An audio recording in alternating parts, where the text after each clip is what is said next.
அந்த சிந்தனை எப்படியெல்லாம் நம்மிடத்தில் இருக்க வேண்டும்.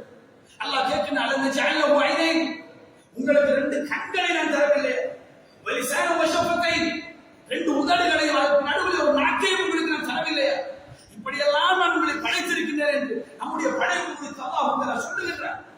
அவ்வளவு அழகாக நேர்த்தி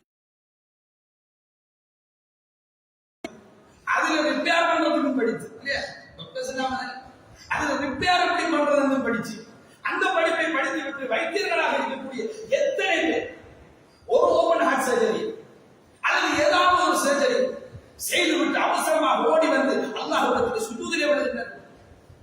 இறைவனுடைய படைப்பினை நேரில் பார்த்து விட்டு, யாரும் நேரில் பார்க்காத ஒரு அம்சத்தை நேரில் பார்த்து விட்டு, அதுல இருக்கின்ற அற்புதமான அமைப்பை பார்த்து விட்டு, நீ இதுல எதையுமே வீணாக படைக்கவில்லை, அது எல்லாமே சிறப்பாக படைத்திருக்கின்றாய், உனக்கு சுஜூது செய்வதற்கு எனக்கு என்ன குறை வந்துச்சு என்று அவசரமாக வந்து சுஜூது செய்யக்கூடிய எத்தனை வைத்தியர்கள் இருக்கிறார்கள். அடுத்த ஆபரேஷன் எப்பண்டு பார்க்கக்கூடிய வைத்தியர்கள் இருக்கிறார்கள் அதிகமாக அருள் புரிந்தவர்களை சரி. அடுத்த ஆபரேஷன்ல எவ்வளவு உழைக்கலாம் என்று நினைக்கக்கூடியவர்கள் அதிகமாக இருக்கின்றார்கள் தவிர சுஜூதில் எவ்வளவு எத்தனை பேர் இருக்கிறார்கள். நம்முடைய கலாச்சாரத்தை மறந்து விட்டோம் என்பதற்காக சொல்லுகிறேன். கல்வியில் நம்முடைய கலாச்சாரம் உலகம் அல்ல. கல்வியை அல்லாஹ் நமக்கு தந்தது உலகத்திலே, இந்த உலகத்தை நாங்கள் கட்டிப்பிடித்துக் கொண்டிருப்பதற்கல்ல. அல்லாஹ் நமக்கு கல்வியை தந்ததுடைய மிக பிரதானமான நோக்கம், முதன்மையான நோக்கம், அவன் இருக்கின்றான் என்பதை நாங்கள் புரிந்து கொள்ள வேண்டும் என்பதற்காக. அந்த நோக்கத்தை விட்டுவிட்டு உலகத்திலே எதை அடையலாம், எதற்காக வேண்டிய எவ்வளவு சம்பாதிக்கலாம், எதை அடைவதற்காக நம்முடைய பாதையை அமைத்துக் கொள்ளலாம் என்பதற்காக வேண்டிய நம்முடைய கல்வியை நாங்கள் சீரழித்துக் கொண்டிருக்கிறோம் சகோதரர்களே. கல்வி கடைசி நபி அல்லாஹ்வுடைய தூதருக்கு அல்லாஹ் தெரிவு செய்த முதலாவது வார்த்தை என்ன? இக்ரா. அதுவும் கல்வி. எனவே கல்வியோடு சம்பந்தப்பட்ட விடயத்தை கொண்டுதான் அல்லாஹ் தஆலா நபிமார்களை எல்லாம் செலக்ட் என்று நாங்கள் ஏன் அந்த கல்வி அல்லாஹ்வை வழங்குவதற்காக பயன்படுத்தவில்லை? நம்முடைய பிள்ளைகளை எதற்காக வளர்க்கின்றோம்? நல்லபடி, அந்த கோர்ஸை, இந்த கோர்ஸை, அது மூலமா அப்படி போ இப்படி போ, தவறு கிடையாது, சம்பாதிக்க வேண்டாம் என்று சொல்லவில்லை. பயன்படுத்தினால் சம்பாதிக்கலாம், ஆனால் முதன்மையான நோக்கம் அதல்ல. அது நமக்கு 2வது 3வது 4வது இடத்திலே இருக்கலாம். ஆனால் முதன்மையான நோக்கம் இறைவனை புரிந்து கொள்ள வேண்டும், இறைவனுடைய திருப்தி அடைந்து கொள்ள வேண்டும் என்று இருக்க வேண்டும். அபூதாபில் ஒரு சரியான செய்தி பதிவு செய்யப்படுகிறது. அல்லாஹ்வுடைய தூதர் ஸல்லல்லாஹு அலைஹி வஸல்லம் அவர்கள் சொல்லுகின்றார்கள், இந்த உலகத்தில் அல்லாஹ்வுடைய திருப்தியை பெற்றுத் தரக்கூடிய கல்வியை உலக ஆதாயங்களுக்காக வேண்டி, உலகத்துக்காக வேண்டி ஒருவன் கற்பானாக இருந்தார், அவன் நாளை மறுமையிலே சொர்க்கத்துடைய வாடையை கூட நுகர மாட்டான். சொர்க்கத்தின் வாடையை கூட நுகர மாட்டான். உலகத்துக்காக வேண்டி கற்றார். எத்தனை சொர்க்கத்தில் வாடையை நுகராத மக்களை நம்முடைய வீடுகளிலே வளர்த்துக் கொண்டிருக்கிறோம் என்பதை சொல்லுவோம். இதுதானே கற்பிக்கின்றோம். சின்ன வயசுல இருந்து அவருடைய உள்ளத்தில் கொடுக்கின்ற கனவு இந்த பதவி அடைய வேண்டும், இந்த போஸ்டுக்கு வர வேண்டும், அதற்காக நீ தியாகம் செய். அவனுடைய தியாகம் தந்தையுடைய சிந்தனையை தாண்டி தியாகம் செய்கிறார்கள். தொழிலை தியாகம் செய்கிறார்கள், நோன்பை தியாகம் செய்கிறார்கள், மார்க்க விவகாரங்களை தியாகம் செய்கிறார்கள், திக்ருகளை தியாகம் செய்கிறார்கள், அல்லாஹ்வை ஞாபகப்படுத்துவதை தியாகம் செய்கிறார்கள், குர்ஆன் ஓதுவதை தியாகம் செய்கிறார்கள். படிப்பதன் மூலமாக விடுபடுகின்றது என்று சொன்னார். அந்த கல்வியை தான் அல்லாஹ்வுடைய தூதர் அல்லாஹ்விடத்தில்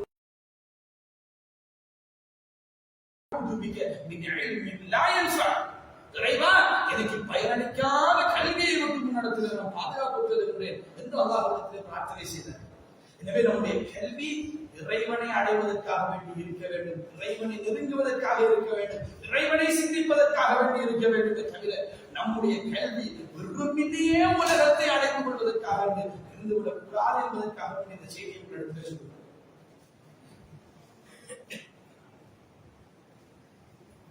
அல்ஹம்துலில்லாஹ். الحمد لله نحمده ونستعينه ونستغفره ونعوذ بالله من شرور انفسنا وسيئات اعمالنا، من يهده الله فلا مضل له ومن يضلل فلا هادي له، واشهد ان لا اله الا الله واشهد ان محمدا عبده ورسوله.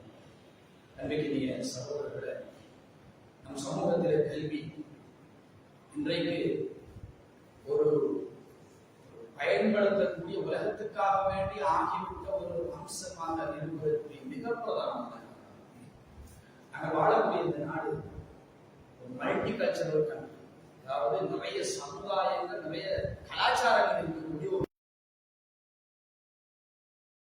நாட்டில் எல்லா கலாச்சாரங்களையும் முன்னெடுத்த கல்விக்குரிய திட்டம் வகுக்கும். அந்த கல்விக்குரிய திட்டம் எல்லா மக்களையும் சேர்த்துத்தான் வகுக்கப்படுமாக இருந்தால் நிச்சயமாக நம்முடைய மார்க்கம் அதிலே கன்சிடர் பண்ணக்கூடிய முக்கியமான ஒரு அமைப்பாக இருக்கிறது. மார்க்கத்திலே ஒரு பகுதிக்காக வேண்டி அதுக்கு ஒரு முக்கியத்துவம் கொடுத்திருப்பார்கள் தவிர மார்க்கம் என்பது மையப்படுத்தப்பட்டிருக்கிறது. ஏன்னா நம்ம இருக்கக்கூடிய நாடு. எனவே நம்முடைய மார்க்கம் சிதைந்து விடக்கூடாது, நம்முடைய மக்கள் மார்க்கத்தோடு வாழ வேண்டும் என்பதற்காக நம்முடைய முன்னோர்கள் இந்த கல்வியை உலக கல்வி என்று சொன்னார். இது உலக கல்வி, இதை மாத்திரம் எடுத்துக்கொண்டு போய்விடாதீர்கள், அதோடு மார்க்கத்தை நீங்கள் படிக்க வேண்டும். அதற்கான இடங்களை நாங்கள் அமைத்து தருகின்ற மதரசாக்களை உருவாக்கிறார், அரபு கல்லூரிகளை உருவாக்கிறார். அதன் மூலமாக அதை மார்க்க கல்வி என்று மக்களுக்கு அடையாளப்படுத்தினார். எதற்காக வேண்டி? உலகத்தை மட்டும் நீங்கள் கற்றுவிட வேண்டாம், மார்க்கத்தையும் சேர்த்து கற்றுக்கொள்ளுங்கள், ரெண்டும் இருக்க வேண்டும் என்பதற்காக.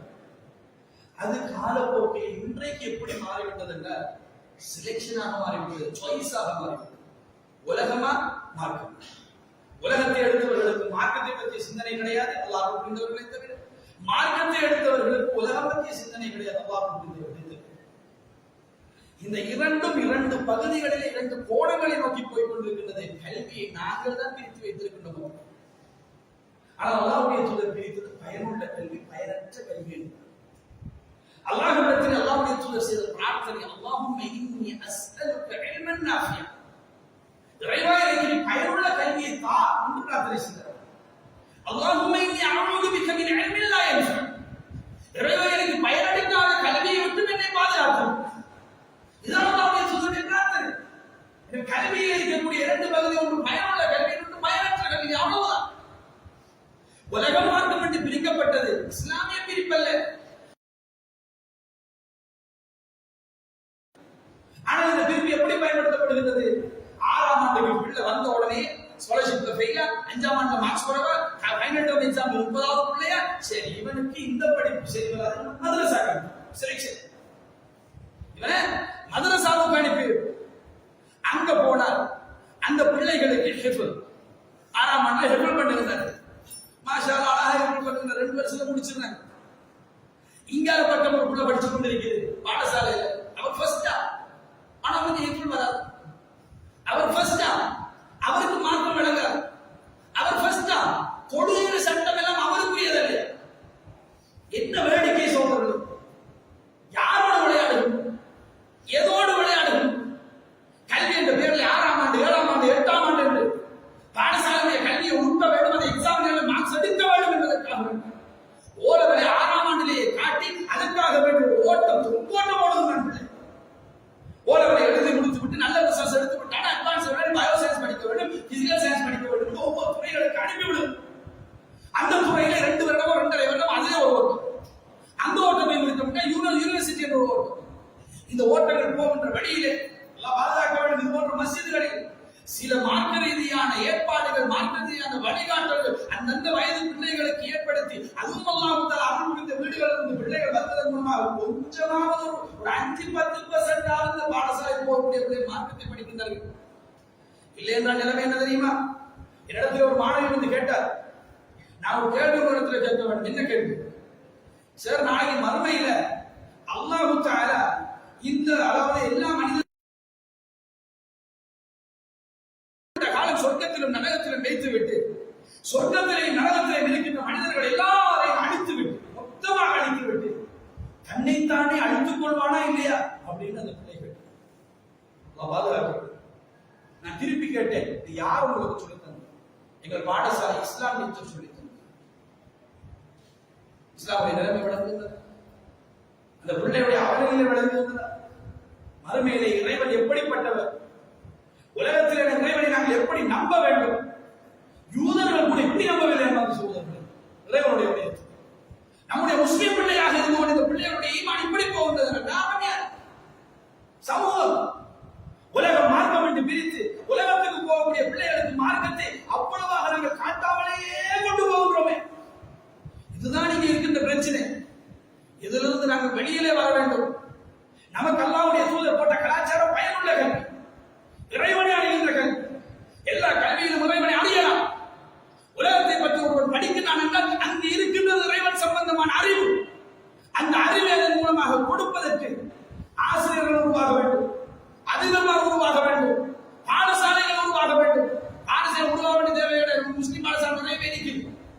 உருவாக வேண்டிய தேவை கிடையாது, உருமாற வேண்டும். நம்முடைய நிலைமைகளை எல்லாம் மாற்றி பிள்ளைகளுக்கு கொண்டு போய் சேர்க்கின்ற அந்த கல்வியை பயனுள்ள கல்வியாக கொண்டு போய் சேர்த்தால்தான் இந்த கல்வி தூக்கி வீசிவிடும் பார்த்து சொல்வதற்கு நாம் எல்லோருக்கும் அந்த நேர்வழியை காட்ட வேண்டும். பிள்ளைகளுக்கு அல்லாஹ் நேர்வழியை காட்ட வேண்டும். கல்வியை இறைவனை அறிவதற்காக என்று பிள்ளைகளுக்கு சின்ன வயதிலிருந்து பழக்குவோம்.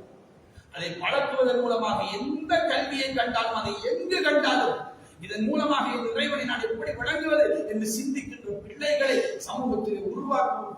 அப்படியான ஆசிரியர்கள் உருவாகுங்கள்.